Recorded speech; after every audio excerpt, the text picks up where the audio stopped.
ActionFigureResource.com. LEGO Minifigures, a collecting report for ActionFigureResource.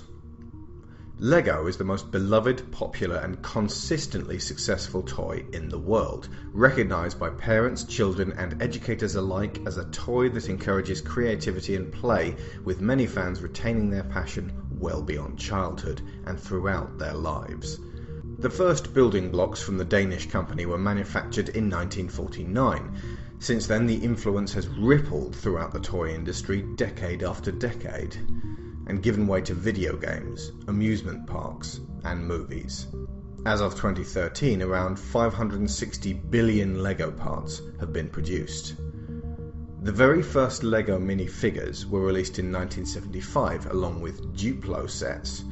Duplo, as most will know, is the oversized infant building blocks. They had immovable legs and thin arms moulded onto their torso, along with creepy blank faces and hats or hair pieces. They were far closer, in fact, to chess pieces than they were to today's minifigures.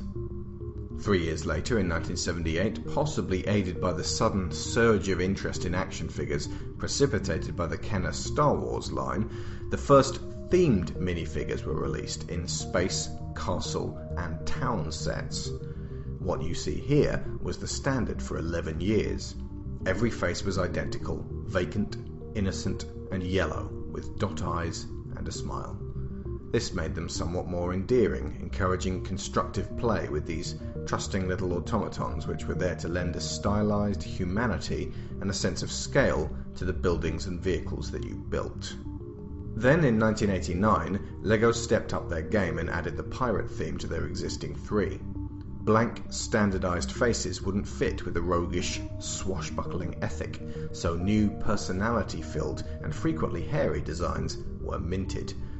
Notably, the pirates were also the first figures to feature alternate hook hands and wooden legs. In 1990, clearly inspired by the Playmobil version, the Ghost became the first specialized LEGO figure, consisting of a glow-in-the-dark shroud that slotted over a white figure with a black head to give the eyes definition. It would be 5 years until the second special figure would appear, namely the skeleton. In 1999, there came a major turning point, as LEGO introduced its first movie-licensed line in the form of Star Wars sets. This was when the minifigure really began to stand toe-to-toe with other action figures, principally because just like the standard Hasbro kind of Star Wars guy, you got a little version of a beloved character from your favourite movie series. Also like Hasbro, they could fit into vehicles and playsets. Unlike regular figures, and this is where their unique appeal lies, they were and are fully compatible with every LEGO set that has existed in years before and since. It is this universality, especially now that parents are unabashedly collecting, building and playing with LEGO alongside their kids, that makes it such an unbeatable global toy giant. Since then, there have been various additions to the minifigure. They got skin tones beginning with the basketball sets and then expanding to Star Wars and other licenses. Over the years, they have become more and more detailed, with tiny, intricate additions to the legs and torsos, new kinds of limbs and accessories, hats, hair, helmets, and headgear, along with hundreds of different facial designs. We'll use Luke Skywalker as an example of how the evolution has taken place over the past 15 years. To begin with, from the original Land Speeder set in 1999, this one has yellow skin, albeit with a character-specific face, standard hair, printed torso and trousers. A decade or so later, and you have the 2007 version with Caucasian flesh tone and updated hair to better reflect his on-screen presence in A New Hope. His costume is also a bit less fussy, better capturing the simple, iconic lines of the on-screen outfit. And finally, in the 2011 Millennium Falcon set, you get a new facial design and character-specific hair sculpted just for Luke. This sort of research and design ethic isn't cheap, and as time has gone on, LEGO has had to funnel more of their profits into the production of more and more brick, character detail and accessory elements each year. Since Star Wars in '99, there have been many successful licensed themes, several of which got a video game too, including Indiana Jones, Batman and the DC heroes, Harry Potter, Pirates of the Caribbean, Lord of the Rings and The Hobbit, Spider-Man and the Marvel superheroes. As well as these, there are smaller, less impactful lines like Speed Racer, Teenage Mutant Ninja Turtles, The Last Airbender, The Simpsons, Prince of Persia, SpongeBob SquarePants, Winnie the Pooh, and Lego Minecraft, which is a rare case of life imitating art imitating life. There are actually dozens of lines spanning decades of creativity.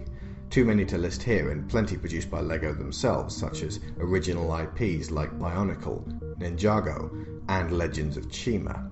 And as of 2010, LEGO began an ongoing series of separately packaged minifigures. These are sold bagged for roughly £2.50, and you will get one randomly packaged figure from each series assortment. This only adds to the immense levels of trade on the secondary market for everyone who wishes to complete their set without buying every new figure blind. On the collecting front, once you start digging, you will find all kinds of sellers, some specializing in just elements of the figures and bricks. Often you'll get drop-down lists of tiny accessories to be bought singly. LEGO have released dozens of exclusive, rare and promotional figures over the years, which are highly sought after and prized by collectors. There is also a roaring trade in LEGO-compatible figures. Many collectors would dismiss these out of hand for their unofficial status and likely cheap construction. However, in some cases where the LEGO figure is extremely rare and expensive, like this San Diego Comic-Con exclusive Green Lantern, which is so far their only released version of the classic hero, though that will change with the upcoming Justice League movies, Lantern here commands £127 online. This LEGO compatible figure, however, is £3.20. A price disparity so vast it's probably worth picking up the cheap figure first to assess the quality and to tide you over until LEGO unveil their official lanterns at retail. One good tactic with this sort of transaction is to examine the seller's feedback and search for the exact same figure to see how others have judged it. Since many of the minifigures come packaged only in large, elaborate and expensive sets, their resale value is commensurately high. For example, since the Mines of Moria set from the LEGO Lord of the Rings line retails at around £65, and this is the only place you will find the Cave Troll, this guy fetches around £14 plus postage on eBay. However, Gimli, being available in a variety of other sets, commands a mere £2.99. This has led to the fairly common practice of sellers purchasing LEGO sets, removing and selling off the figures piecemeal, and then selling the rest of the set sans figures. That makes it possible to pick up some really nice sets without figures inexpensively. For example, this Lord of the Rings Weathertop kit sold for £10.74 delivered, while boxed sealed versions with Aragorn, Frodo, Pippin and 2 ring wraiths go for over £50. This can, as you might imagine, get pricey. So often it may be simpler to buy the big sets at retail price and enjoy all the LEGO you can get from that. For example, the LEGO Movie has everyone chasing the many new characters. I could buy Emmett, Wildstar and Unikitty for £5.50, £8.75 and £8.25 respectively from this seller, equating to £22.50 for 3 figures, plus postage costs. But set 70803, Cloud Cuckoo Palace, which features all 3 of those, retails at £17.99. And I picked it up for £16.50 delivered, which gives me an Executron, which would have cost me £5.75, a giant snail, £3.75, and let's not forget the diorama style playset itself. In other words, just buying the figures singly would have cost me £32, twice as much as the set. I am writing this during the first week that the LEGO Movie launched, and this is a rare case of sudden buyer need for these figures. Usually, considering the initial outlay on LEGO, this practice of buying up and dividing isn't hugely profitable at first. However, due to LEGO's practice of retiring sets after a year or two on the shelves, figures begin to increase in value until the rare ones fetch crazy prices.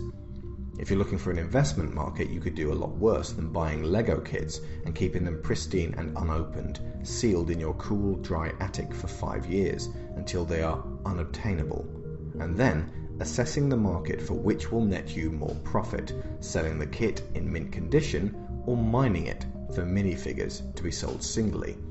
It's important to know what will prove to be desirable in 5 years.